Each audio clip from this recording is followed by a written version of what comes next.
অন্নপূর্ণা যোজনা নিয়ে আজকের এই ভিডিওটি মূলত তাদের জন্য যারা এখনো পর্যন্ত মুখ্যমন্ত্রীর দেওয়া শর্তগুলি এখনো বুঝে উঠতে পারেননি।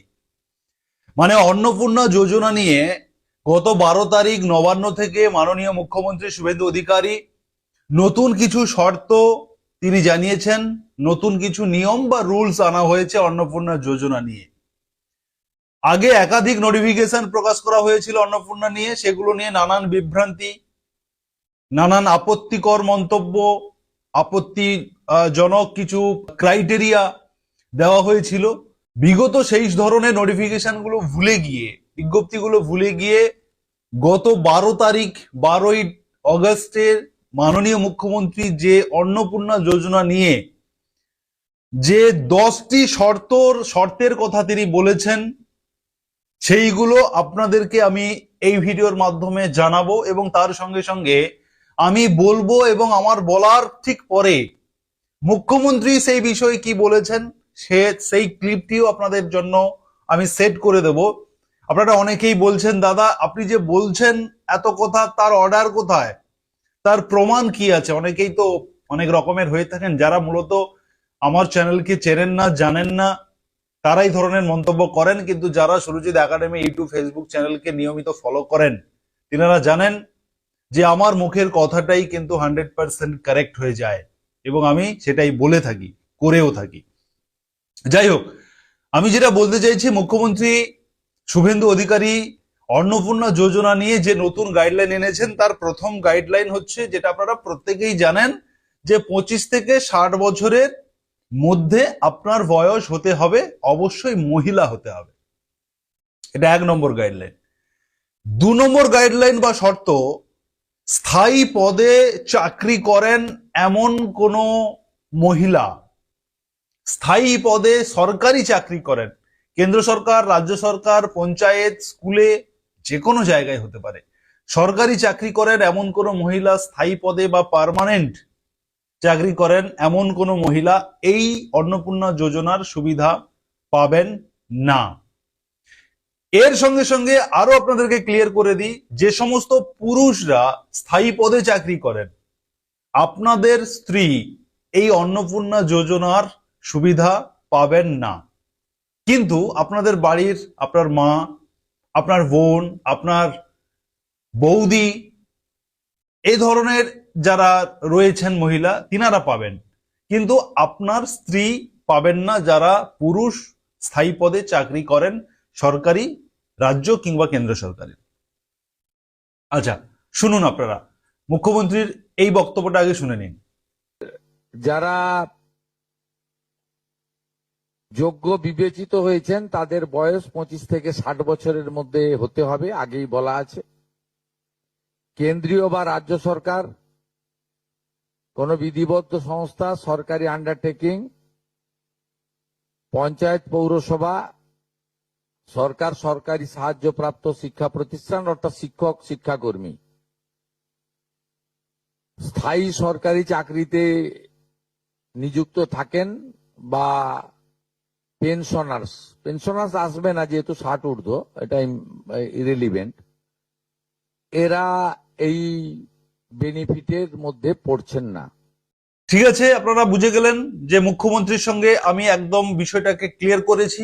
এরপরে আসছি আমি 3 নম্বর যে শর্ত বা গাইডলাইন। সেখানে বলা হয়েছে যে যারা 12 লক্ষ টাকার বেশি ইনকাম করেন বছরে 12 লক্ষ টাকার বেশি ইনকাম যাদের, তাদেরকে মূলত ট্যাক্স দিতে হয়। এই ধরনের পরিবার এই অন্নপূর্ণা যোজনার সুবিধা পাবেন না। যদি কোনো মহিলা 12 লক্ষ টাকার বেশি ইনকাম করেন, তিনি পাবেন না। যদি কোনো পুরুষ 12 লক্ষ টাকার বেশি ইনকাম করেন, তিনার স্ত্রী পাবেন না। তো মাননীয় মুখ্যমন্ত্রী শুভেন্দু অধিকারী এটা জানিয়েছেন যে 12 লক্ষ টাকার বেশি ইনকাম হলে তিনাকে ট্যাক্স দিতে হয়, তিনার পরিবার পাবেন না। পরিবার মানে তিনার স্ত্রী পাবেন না, এটা একদম শিওর। কিন্তু তিনার মা থাকলে মা পাবেন কি না, এই বিষয়টা নিয়ে কিন্তু একটা প্রশ্ন চিহ্ন রয়েছে। তবে সেটা আপনারা অ্যাপ্লাই করে দিন। যদি ভেরিফিকেশন করে ভিডিও অফিস থেকে আপনারটা আটকে দেওয়া হয়, তাহলে আটকে যাবে। যদি পেতে থাকেন, পেতেই থাকবেন, এই বিষয়টা একটু ডাউট আছে, কারণ তিনি এতটা খোলাখুলি বলেননি। ছাড়া যারা আয়কর প্রদান করেন, অর্থাৎ এখন আয়করের ঊর্ধ্বসীমা হচ্ছে 12 লক্ষ টাকা বছরে। 12 লক্ষ টাকা পেরিয়ে গেলে আয়কর দিতে হয়। যে পরিবার আয়কর দেন, অর্থাৎ যার বাৎসরিক আয় 12 লক্ষ টাকা, সেই পরিবার এই কর্মসূচি অন্তর্ভুক্ত হওয়ার সুযোগ পাবেন না। 4 নম্বরে, যে সমস্ত মহিলারা 10,000 টাকার বেশি ইনকাম করেন। আমাকে অনেকে প্রশ্ন করছেন, দাদা 10,000 টাকার বেশি ইনকাম, ধরুন অনেকে টিউশন পড়িয়ে 10,000 টাকার বেশি ইনকাম করেন। দেখুন, মাননীয় মুখ্যমন্ত্রী জাস্ট এটাই বলেছেন, যে সমস্ত মহিলারা 10,000 টাকার বেশি মাসে ইনকাম করেন তিনারা এই সুবিধা পাবেন না। এখন বিষয়টা হচ্ছে, এটা খুব স্বাভাবিকভাবে 10,000 টাকার বেশি ইনকাম যারা সরকারি অস্থায়ী পদে বা কন্ট্রাকচুয়াল বা ক্যাজুয়ালি চাকরি করেন, তাদের একটা রেকর্ড সরকারের কাছে থাকে, সে কারণে তিনারা এড়িয়ে যেতে পারবেন না, সে কারণে তিনারা পাবেন না। কিন্তু যারা টিউশন পড়িয়ে অন্য কোনো কাজ করে 10,000 টাকার বেশি ইনকাম করেন, সেই সমস্ত রেকর্ড তো সরকারের কাছে সেভাবে থাকে না। কিন্তু সরকার যেহেতু বলেছে যে 10,000 টাকার বেশি ইনকাম থাকলে, ইনকাম যদি কোনো মহিলা করে থাকেন, তিনি এই যোজনা থেকে বাদ পড়বেন। এবার পুরোটা আপনাদের বিবেকের উপরে ছেড়ে দেওয়া হবে। আপনি অ্যাপ্লাই করলে পাবেন, যদি আপনি বলেন যে না, মুখ্যমন্ত্রী বলেছেন 10,000 টাকা আমি ইনকাম করি, আমি অ্যাপ্লাই করব না, পুরোটাই আপনার উপরে নির্ভর করছে। তবে এখানে একটা বিষয় বলে রাখি, যারা ক্যাজুয়াল, যারা কন্ট্রাকচুয়াল, অস্থায়ী কর্মী যারা, তাদের ক্ষেত্রে কিন্তু বিরাট সুযোগ তিনি দিয়েছেন। তিনি বলেছেন, ধরুন কোনো মহিলা ক্যাজুয়াল চাকরি করেন, অস্থায়ী পদে চাকরি করেন, কন্ট্রাকচুয়াল পদে চাকরি করেন, এই ধরনের চাকরিগুলো কি কি রয়েছে? সিভিক ভলেন্টিয়ার্স ফিমেল যারা, গ্রিন পুলিশ ফিমেল যারা, প্যারা টিচার ফিমেল যারা, আশাকর্মী ফিমেল হয়ে থাকেন, আইসিডিএস ফিমেল হয়ে থাকেন। অতএব যে সমস্ত ফিমেল মহিলারা 10,000 টাকার ঊর্ধ্বে চাকরি করে ইনকাম করেন, অবশ্যই অস্থায়ী পদে, কন্ট্রাকচুয়াল পদে, চুক্তিভিত্তিক পদে, তিনারা পাবেন না। কিন্তু তিনার পরিবারের তিনার ধরুন মেয়ে রয়েছেন 25 থেকে 60-এর মধ্যে, তিনি পাবেন। তিনার মা রয়েছেন 25 থেকে 60-এর মধ্যে, তিনার মা পাবেন। তিনার বা যা রয়েছেন তিনি পাবেন। অতএব যিনি চাকরি করেন তিনি পাবেন না, কিন্তু পরিবারের আর যতজন যোগ্য থাকবেন প্রত্যেকে পাবেন।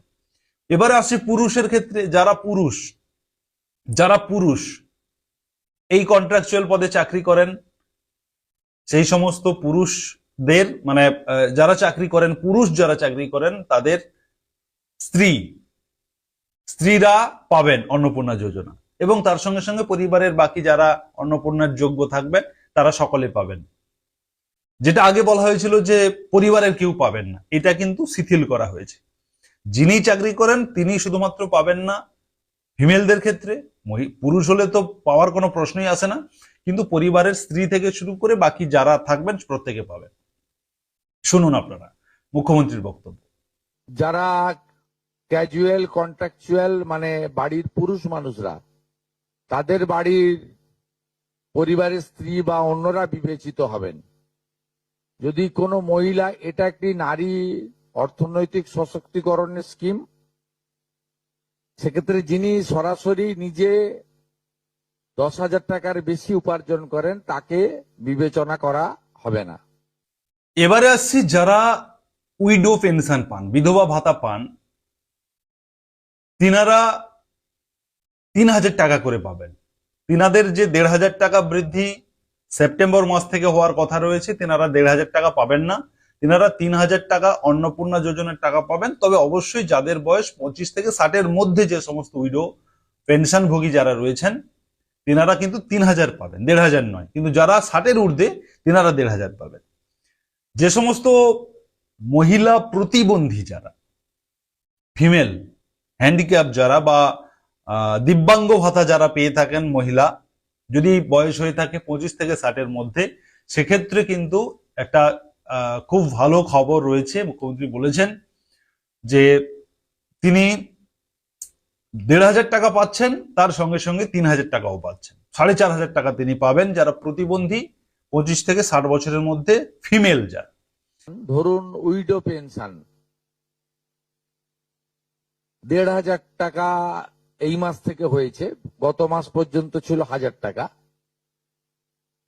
তাদেরকে হায়ারটা দেওয়া হচ্ছে, 3,000 টাকাটাই দেওয়া হচ্ছে অন্নপূর্ণা যোজনাতে। এক্ষেত্রে দুটি ক্ষেত্রে আমরা শিথিল করছি। একটা হচ্ছে দিব্যাঙ্গ ভাতা যারা পান তারা দুটো ভাতাই পাবেন। তারা দিব্যাঙ্গ ভাতা যেটা আগস্ট মাস থেকে 1,500 হয়ে যাবে সেটাও পাবেন, অন্নপূর্ণা যোজনা 3,000ও পাবেন। শুধুমাত্র ফিজিক্যালি চ্যালেঞ্জদের ক্ষেত্রে যে সমস্ত ফিমেল ক্যান্ডিডেট পিএম কিষাণ যোজনা পান, পিএম কিষাণ, তিনারা পিএম কিষাণও পাবেন, অন্নপূর্ণা 3,000ও পাবেন বলেছেন মুখ্যমন্ত্রী। শুনুন। আর পিএম কিষাণ সম্মান নিধির ক্ষেত্রে, এই দুটি ক্ষেত্রে আমরা এটাকে শিথিল রাখছি। এবারে আসছি 3 কক্ষ বিশিষ্ট যে ঘর নিয়ে জল্পনা ছিল, সেটা শিথিল করা হয়েছে। গ্রামীণ এবং পৌর এলাকাতে এই শর্তটা তুলে নেওয়া হয়েছে। আপনার 3 কক্ষর বেশি বাড়ি মানে রুমের 3টি কক্ষের বেশি কক্ষ থাকলে বাড়িতে, রুম যেটাকে বলা হচ্ছে, থাকলে আপনি পাবেন। গ্রামীণ এবং পৌর এলাকাতে এটা শিথিল হয়েছে, কিন্তু যারা শহরে রয়েছেন আপনাদের জন্য কিন্তু এই নিয়মটা নেই, মানে আপনারা পাবেন না। যারা গ্রামে বসবাস করেন, পৌর এলাকায় বসবাস করেন, আপনারা পাবেন 3টি কক্ষের বেশি রুম থাকলে 3,000 টাকা পাবেন। 50 ডেসিমেলের বেশি জমি থাকলে গ্রামীণ পৌর এলাকাতে 3,000 টাকা অন্নপূর্ণা পাবেন। যারা কর্পোরেশন এলাকাতে রয়েছেন, 7টি কর্পোরেশনের কথা মুখ্যমন্ত্রী বলেছেন, সেই কর্পোরেশনে এলাকাতে যারা বসবাস করেন তাদের ক্ষেত্রে কিন্তু ছাড় নেই, তারা পাবেন না। কিন্তু গ্রামীণ এবং পৌর এলাকায় যারা বসবাস করেন, আপনারা 50 ডেসিমেলের বেশি জমি থাকলে, 3টি কক্ষের বেশি কক্ষ থাকলে বাড়িতে, আপনারা পাবেন অন্নপূর্ণা যোজনা। এই ভিডিওর মাধ্যমে আমি অন্নপূর্ণা নিয়ে পুরো বিষয়টা ক্লিয়ার করেছি, একদম মুখ্যমন্ত্রীর কথা সরাসরি আপনাদেরকে শুনিয়েছি। আপনারা অনেকে জানতে চাইছিলেন এর অর্ডার কোথায়, এর সত্যতা কোথায়, মুখ্যমন্ত্রী যে বলেছেন এটা আপনি পেলেন কোথায়। শুনুন এবার। এই ভিডিওটি আপনারা বেশি বেশি শেয়ার করুন, সঙ্গে থাকুন সুরজিৎ একাডেমি ইউটিউব এবং ফেসবুক চ্যানেলে, সঙ্গে থাকুন, সাবস্ক্রাইব করুন, ফলো করুন। আমরা অথেন্টিকেট খবর দিয়ে থাকি আপনাদের জন্য। ধন্যবাদ।